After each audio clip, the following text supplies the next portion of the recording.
Jésus-Christ est le même hier, aujourd'hui et éternellement, Hébreux chapitre 13, verset 8. Lettre circulaire 1.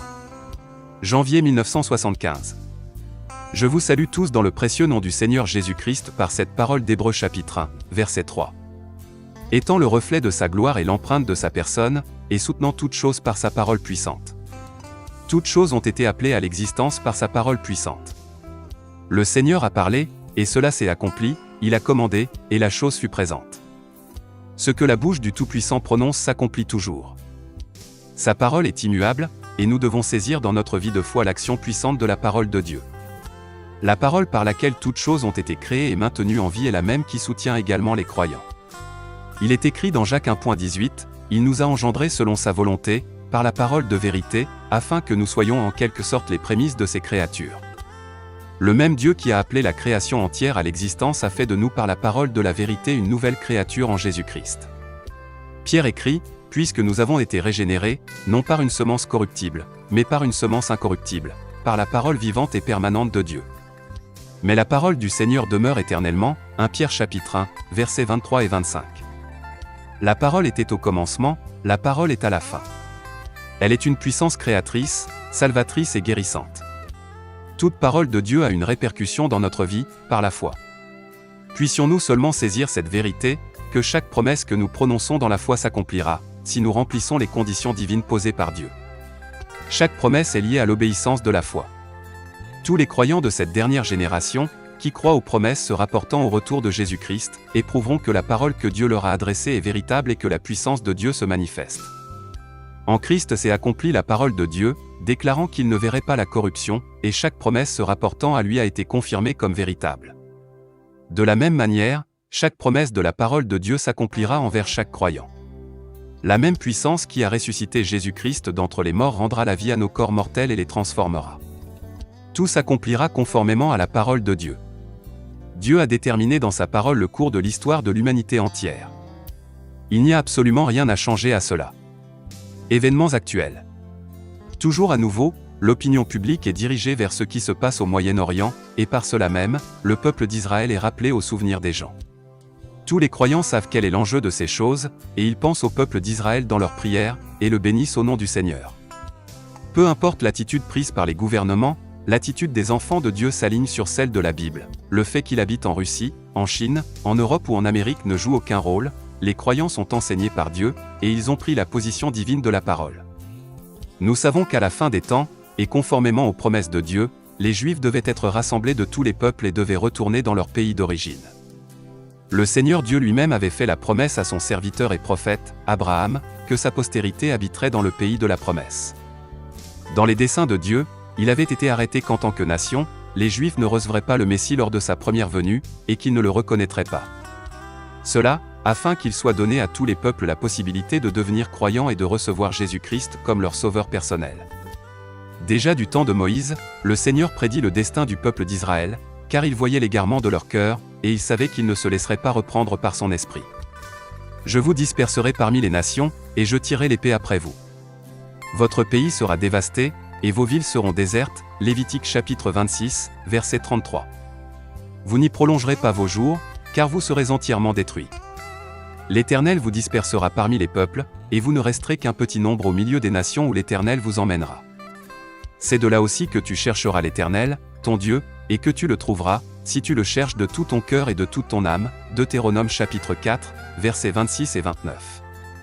Le Seigneur Dieu se souvient de son alliance avec Israël. Bien qu'il eût été courroucé, il se tourne de nouveau avec amour vers lui. Ainsi parle le Seigneur, l'Éternel, « Voici, je prendrai les enfants d'Israël du milieu des nations où ils sont allés, je les rassemblerai de toutes parts, et je les ramènerai dans leur pays. » Ézéchiel chapitre 37, verset 21. Dans Matthieu 24, le Seigneur Jésus parle du figuier qui commence à pousser et à porter du fruit, il veut parler d'Israël. C'est ce que nous enseigne Osée chapitre 9, verset 10. Paul poursuit, en rapport avec les Juifs, « Je dis donc, Dieu a-t-il rejeté son peuple? Loin de là. Car moi aussi je suis israélite, de la tribu de Benjamin. Dieu n'a point rejeté son peuple, qu'il a connu d'avance, selon qu'il est écrit, Dieu leur a donné un esprit d'assoupissement, des yeux pour ne point voir, et des oreilles pour ne point entendre, jusqu'à ce jour. » Romains chapitre 11, versets 1, 2 et 8. Cet état demeure jusqu'à ce que le nombre entier des nations soit entré dans l'Église. Plus loin, Paul dit au sujet d'Israël, « En ce qui concerne l'Évangile, ils sont ennemis de vous, mais en ce qui concerne l'élection, ils sont aimés à cause de leur Père. » Car Dieu ne se repent pas de ses dons et de son appel, Romains chapitre 11, verset 28. Nous devons apprendre à nous approprier les pensées divines de sa parole, conformément à chaque thème biblique. Ce n'est qu'ainsi que nous aurons la possibilité de comprendre le plan de salut de Dieu, et nous pourrons alors nous écrier avec Paul. Aux profondeurs de la richesse, de la sagesse et de la science de Dieu, que ses jugements sont insondables et ses voies incompréhensibles. C'est de lui, par lui et pour lui que sont toutes choses. À lui la gloire dans tous les siècles. Amen. Romains chapitre 11, versets 33 et 36.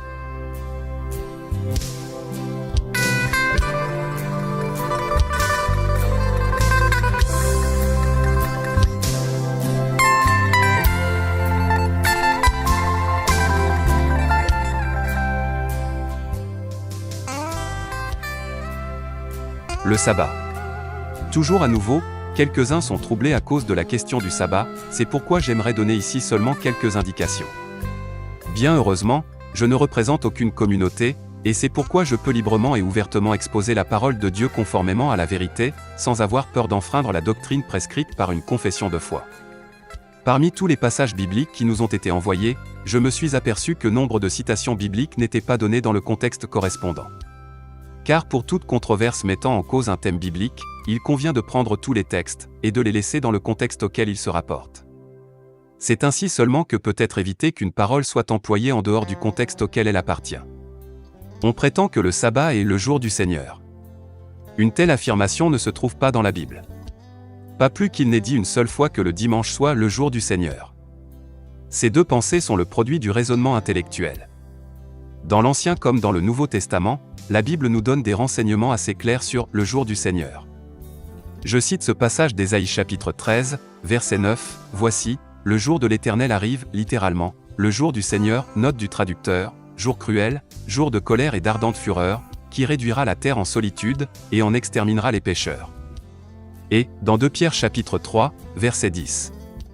Le jour du Seigneur viendra comme un voleur, en ce jour, les cieux passeront avec fracas, les éléments embrasés se dissoudront, et la terre avec les œuvres qu'elle renferme sera consumée. Le passage d'Apocalypse chapitre 1, verset 10 ne peut être vu qu'en rapport avec tous les passages qui se rapportent au jour du Seigneur. Jean fut ravi en esprit et transporté en ce jour-là. Il vit le jour du Seigneur qui était à venir. Le temps de la grâce est désigné comme le jour du salut. Il est écrit dans 2 Corinthiens chapitre 6, verset 2, « Car il dit, au temps favorable je t'ai exaucé, au jour du salut je t'ai secouru. » Voici maintenant le temps favorable, voici maintenant le jour du salut. Jean n'eut pas seulement la vision de la période de l'Église du Nouveau Testament, mais il vit aussi ce qui devait arriver après elle. La dernière lettre aux Églises se termine au chapitre 3. Nous lisons au chapitre 4. « Monte ici, et je te ferai voir ce qui doit arriver dans la suite. » Le temps de la grâce qui dure depuis presque 2000 ans, est désigné dans la Bible comme les derniers jours. À Pentecôte, Pierre se réfère au prophète Joël, et cite la prophétie du 3e chapitre. « Dans les derniers jours, dit Dieu, je répandrai de mon esprit sur toute chair » Actes chapitre 2, verset 17. Aussi longtemps que l'esprit est encore à l'œuvre, nous nous trouvons dans le temps de la grâce. Mais, quand les 6000 ans seront accomplis, ce 6e millénaire qui aux yeux de Dieu représente le 6e jour, alors commencera le 7e jour de 1000 ans, le 7e jour de Dieu. Dieu acheva son œuvre en 6 jours, et il se reposa le 7e jour. Mais il est une chose, bien-aimés, que vous ne devez pas ignorer, c'est que, devant le Seigneur, un jour est comme 1000 ans, et 1000 ans sont comme un jour, 2 Pierre chapitre 3, verset 8. Après les 6 millénaires de l'histoire de l'humanité, depuis Adam, il y aura le jour de repos du Seigneur, c'est le règne de 1000 ans, Apocalypse chapitre 20, verset 6. Quelques-uns prétendent que ceux qui célèbrent le dimanche portent la marque de la bête. Non seulement c'est une fausse assertion, mais encore une funeste interprétation de l'Écriture. Qui peut prétendre que Christ avait la marque de la bête parce qu'il se rassemblait avec ses disciples le dimanche? Voici ce qu'en dit Jean chapitre 20, versets 1 et 19, « Le premier jour de la semaine, Marie de Magdala se rendit au sépulcre dès le matin, comme il faisait encore obscur. Le soir de ce même jour, qui était le premier de la semaine, les portes du lieu où se trouvaient les disciples étant fermées à cause de la crainte qu'il avait des Juifs, Jésus vint, se présenta au milieu d'eux, et leur dit, « La paix soit avec vous. » 8 jours après, les disciples de Jésus étaient de nouveau dans la maison, et Thomas se trouvait avec eux. Jésus vint, les portes étant fermées, se présenta au milieu d'eux, et dit, « La paix soit avec vous. » Verset 26. Qui prétendra que Paul et les premiers chrétiens avaient la marque de la bête parce qu'ils célébraient un culte le dimanche? Le premier jour de la semaine, nous étions réunis pour rompre le pain, Actes chapitre 20, verset 7. Dans aucun passage biblique nous ne voyons que le Seigneur Jésus, ou les apôtres avec ceux qui étaient devenus croyants, célébraient un culte le jour du sabbat. Il est au contraire souvent écrit qu'aussi bien le Seigneur Jésus que les disciples prêchaient la parole aux Juifs le jour du sabbat. Personnellement, pendant la vingtaine d'années de mon ministère, j'ai tenu des cultes chaque samedi et dimanche, et aussi chaque jour de la semaine dans lequel j'avais l'occasion de le faire. Paul a même ordonné que la collecte pour les saints se fasse le premier jour de la semaine, 1 Corinthiens chapitre 16, verset 2. En ce qui concerne les Juifs, le Seigneur Dieu leur a ordonné de garder le sabbat comme un signe pour toujours. Les enfants d'Israël, non pas les nations, observeront le sabbat, en le célébrant, eux et leurs descendants, comme une alliance perpétuelle. Ce sera entre moi et les enfants d'Israël, pas les païens, un signe qui devra durer à perpétuité, Exode chapitre 31, versets 16 et 17. Celui qui a bien lu l'histoire de l'Église, et qui a pris connaissance de l'établissement du dimanche par la papauté comme jour officiel à observer, devrait réfléchir à ceci. Ce qui est effroyable en cette affaire n'est pas que l'on ait insisté sur un jour dans lequel les chrétiens se rassemblaient déjà depuis 300 ans, non. Mais ce qu'il y a de diabolique là-dedans, c'est que l'on commença à persécuter les Juifs, en les appelant les « meurtriers de Dieu », et qu'on les contraignit à observer le dimanche. Il leur fut interdit d'observer le sabbat, sous la menace de châtiment et de persécution. Le Seigneur Dieu, qui avait donné à son peuple d'Israël le sabbat comme un signe de l'alliance, tirera vengeance de cette action cruelle de la papauté. Celui qui lit attentivement la Bible peut facilement constater qu'il fut même reproché au Seigneur de ne pas avoir gardé le sabbat. Tous ceux qui ont cru en Jésus-Christ, et ont trouvé la paix avec Dieu, sont entrés dans le véritable repos de sabbat de Dieu. Ce repos ne s'étend pas seulement à un jour de la semaine, mais il est pour toujours en Dieu. Vous voyez qu'il est très important qu'en toute chose nous gardions l'équilibre biblique. Aussitôt que le fanatisme se glisse quelque part, l'amour de Christ se refroidit, et la chicane apparaît. Si nous faisons en sorte que quoi que ce soit d'autre que lui soit le point central de notre communion, la bénédiction a déjà disparu.